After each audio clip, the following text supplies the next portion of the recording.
So hi, Well the Good Noise Podcast. I'm Shane. I'm Glory. And we're here with Lean. And we're gonna ask them some questions today about their upcoming EP, Inside Voices. So congrats on that, by the way. How are you personally feeling about it? Because at the time of recording, you haven't even announced it yet.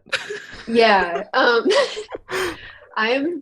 I'm going back and forth between being like, this was such a good idea. I'm so smart for doing a surprise release. And then also being like, you big dummy. No one knows what's happening. No one's going to listen. Anxiety is a fun thing. I'm feeling mostly good about it.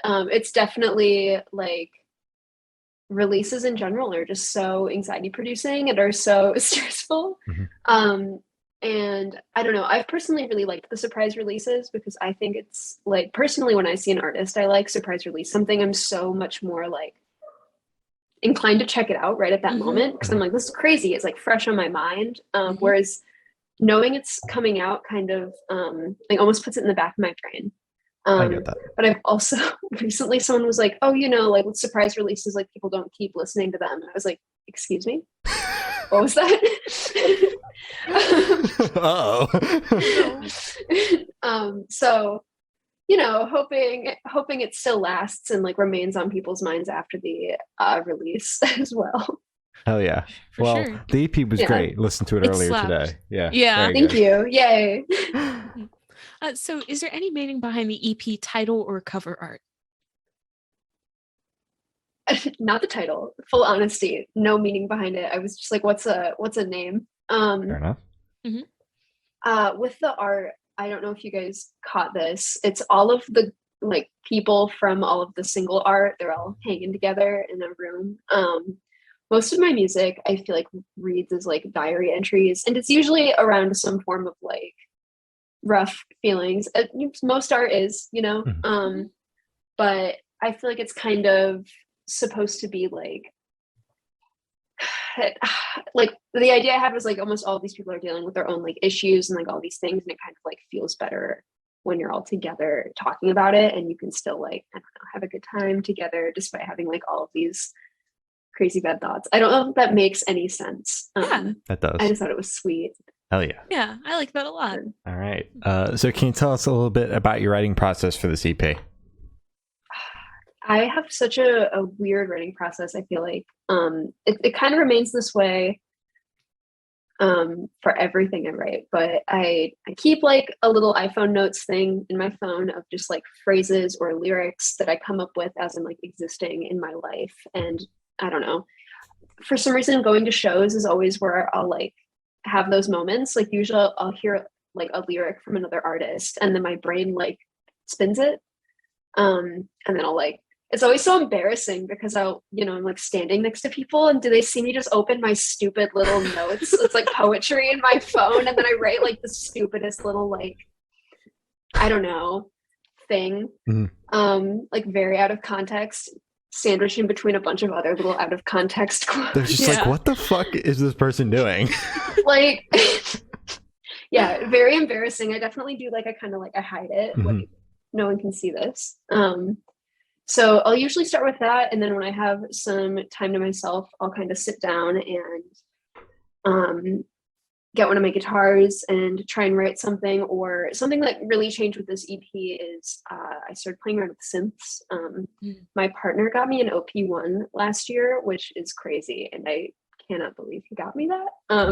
Nice. And this EP was the first time I really like played around with that and was writing on the OP1. I've never like written a song on an instrument other than a guitar, and it was a really cool way to kind of break out of, I don't know, that cycle. Yeah.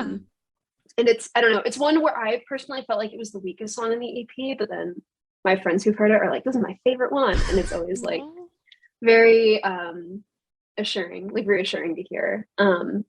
So yeah, usually I'll write out these little things on my own. Sometimes I'll toss them into like Logic or like Reaper on my computer. And if I'm just like having a moment and I'm like really feeling it, I'll write out like bass lines or whatever. But sometimes I just do like the guitar parts and the vocals, and maybe I'll have like, I don't know, a lead part in my head. And then I take them all to a very good friend, bandmate, and Thank You, I'm Sorry, and producer for every song that's come out of the solo project so far, Abe Anderson.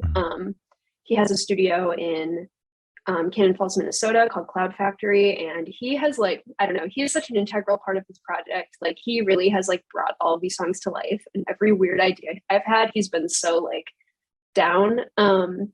One of the things I've been doing a lot with my solo project, with the singles and now the EP, is I really want to just make random noises and add them. So a lot of the percussion is like literally me taking wrenches in his garage and like banging them That's together. awesome. Oh wow.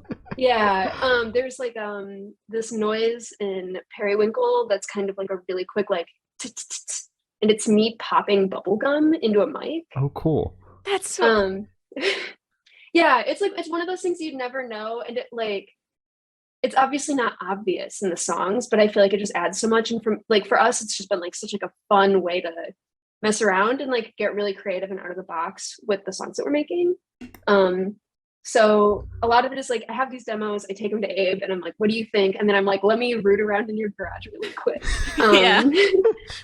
And yeah, I mean, he's also done so much of the writing. Like he's fully credited on everything because like he really has done so much. And like while I wrote the main songs, he has added so much to it. I just want to make sure he's getting all of the credit he deserves for that. So true. For sure. Yeah. So I want you to tell us your favorite lyric off this EP and the meaning behind it. Oh, okay. I'm gonna have to pull up the songs really quick. No shame, No shame in in that. I jinx. Right. I don't know.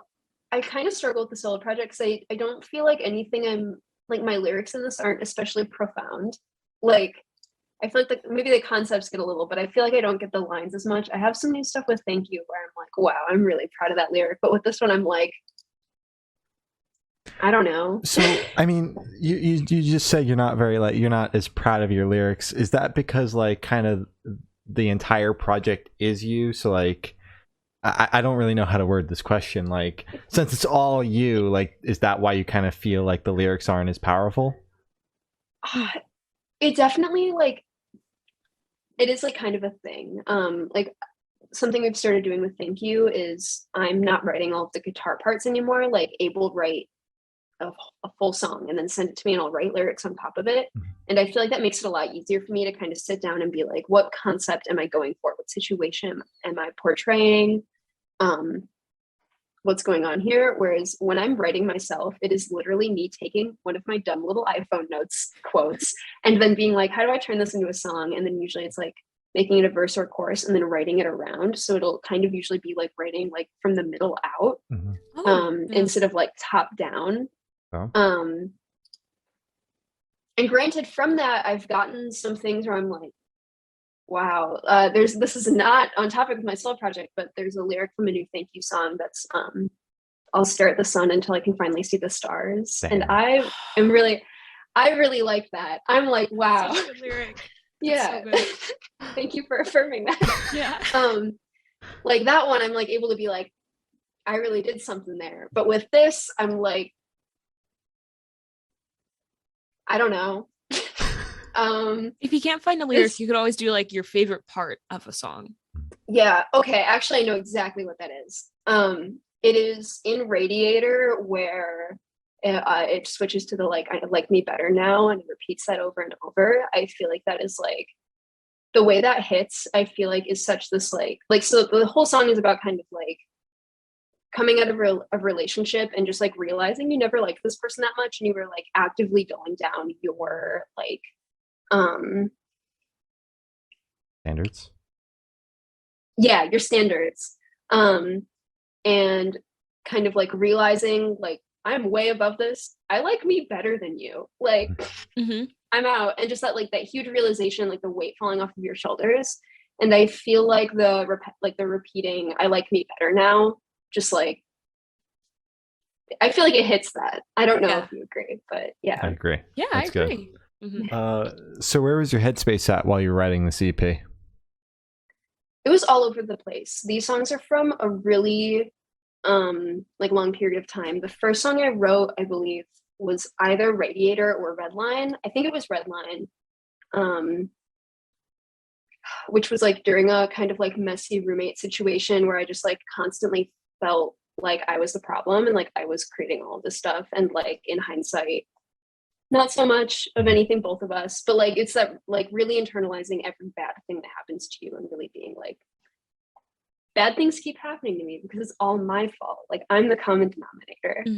And then from there, I kind of went into Radiator, like definitely like, again, this is like early pandemic. I think Redline was like right before the pandemic, like probably January, February 2020. And then Radiator was like April 2020. Childhood Home, I think I wrote in like December of 2021 and then, or of 2020. Oh my God, I don't know.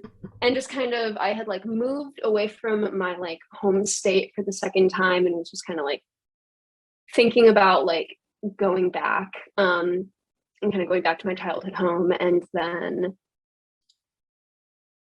oh my God, what other songs did I write? What's even on the EP? We don't know. I literally like, as soon as I'm talking about it, I'm like, what? So since the whole EP is like, it's songs that aren't out yet, how did you kind of pick what songs were singles, what song was on this surprise EP? Like, what was that kind of process for you?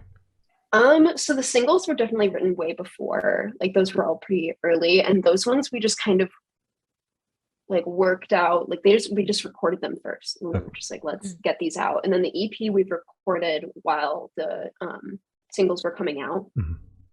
Always with the idea that the EP would be next. And now I'm working on the record. So all right. Yeah. Perfect. So how do you recommend your fans to listen to this EP for the first time? Should they play it in the car with friends, dark with headphones on? Should they blast at a party, work out to it? What do you personally recommend? I feel like the like ideal way to listen to it is like on a hot them walk, you know?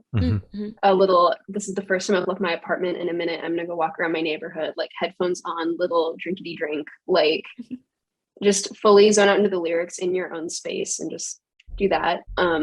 After the first listen, I definitely think that it could be like a blast in the car with your friends kind of EP. I think it's pretty upbeat and could be fun to like listen to with people.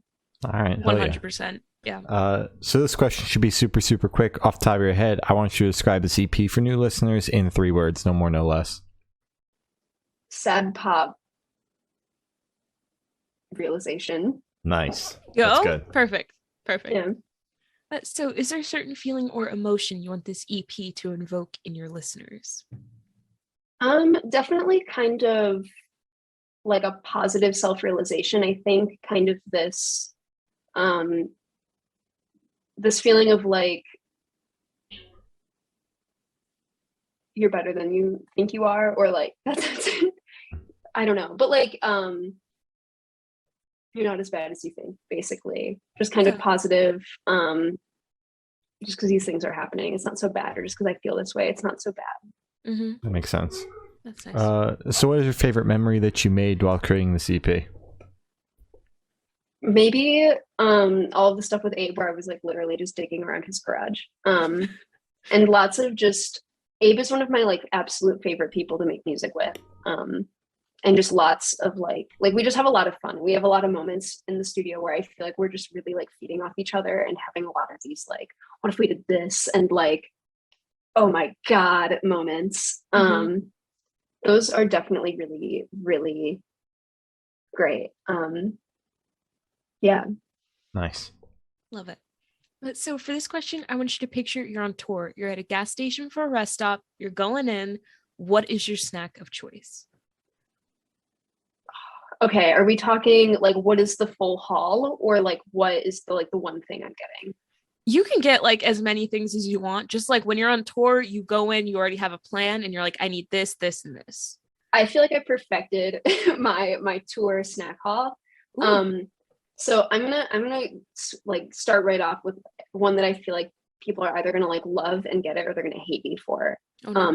Spicy V8, like the juice, the vegetable juice. They make spicy versions of it? Yeah. I'm sorry, we're gonna have to end this here. I'm shocked, but please continue. I need to process that one. I've been veggie for a long time. I never realized how many vegetables I eat until I'm away from home, and I'm like, oh my God, like I need a vegetable right now. And that's a huge thing on tours. You're just eating so much fast food. And I found that just chugging a V8 makes me feel so much better about myself. Like, just makes me feel like a person again. And the spice. Go I'm ahead. sorry. How did you get to the spicy though? Like you just said, I don't want the regular one. I want my insides to burn. It's okay. To be fair, it's not that spicy. I like it more than the unspicy one because the unspicy one is a little bit too much like drinking like a cold can of tomato soup. Yeah, it is. Yeah. So the spicy one is at least like, okay, there's something else going on here. And again, it's not that bad. It's enough. Like, I'm so bad at handling spice, and I can like chug a V8 very quickly. So okay. Yeah, I got it. So now that one's out of the way, I'm gonna do my V8. A Diet Coke probably. As for chips, Funyuns or salt and vinegar Lay's. Nice. And then the Beyond Jerky is a new one. I was going crazy for that on tour. I didn't know they made Beyond Jerky. It's That's really nuts. cool. It's good. It's so satisfying. I feel like most like vegan vegetarian jerky tastes like dog food. Like, yeah, and it just has that vibe. And this one does not. It's so good. Yeah, this shit's pretty good. It's amazing. Yeah, it's good. So on the topic of food, if your project was a dish, what dish would it be and why? Ooh, I feel like off of vibe, I'm gonna say kettle corn. Oh, kind of salty sweet. Nice. Yeah, I get that. I love that. So for these last couple questions, we're actually going to shift away from music, if that's okay with you. Yeah. Great. So we're actually going to go straight to death row. Boom.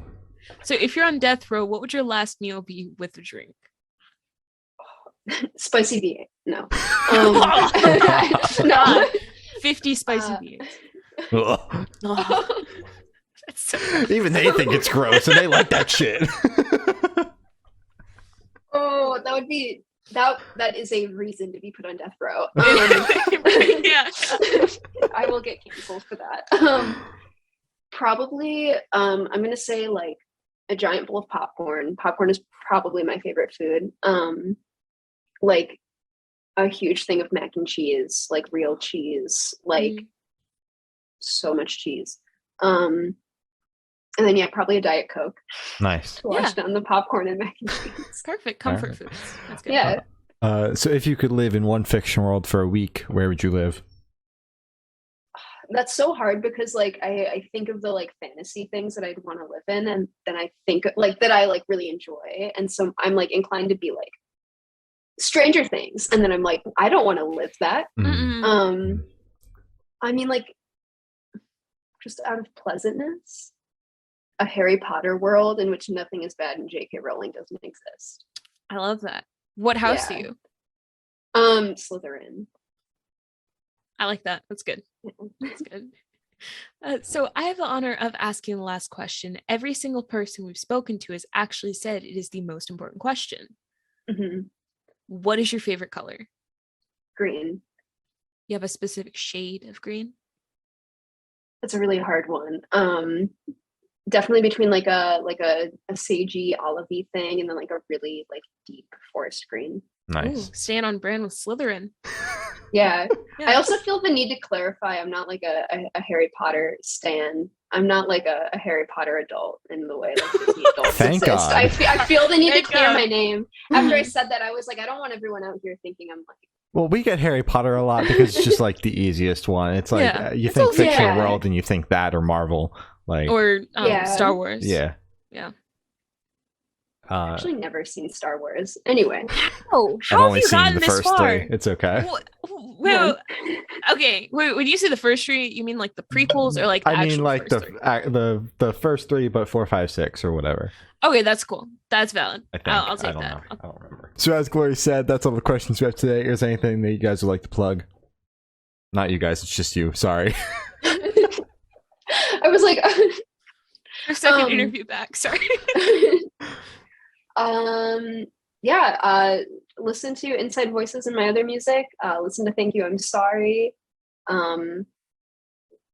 Maybe I'm doing cool stuff right now. Who knows? You can check me out on social media. I'm around. Hell yeah. Ooh. All right. Well, thank you for now. This has been Colleen Dow, and we have been the Good Noise Podcast.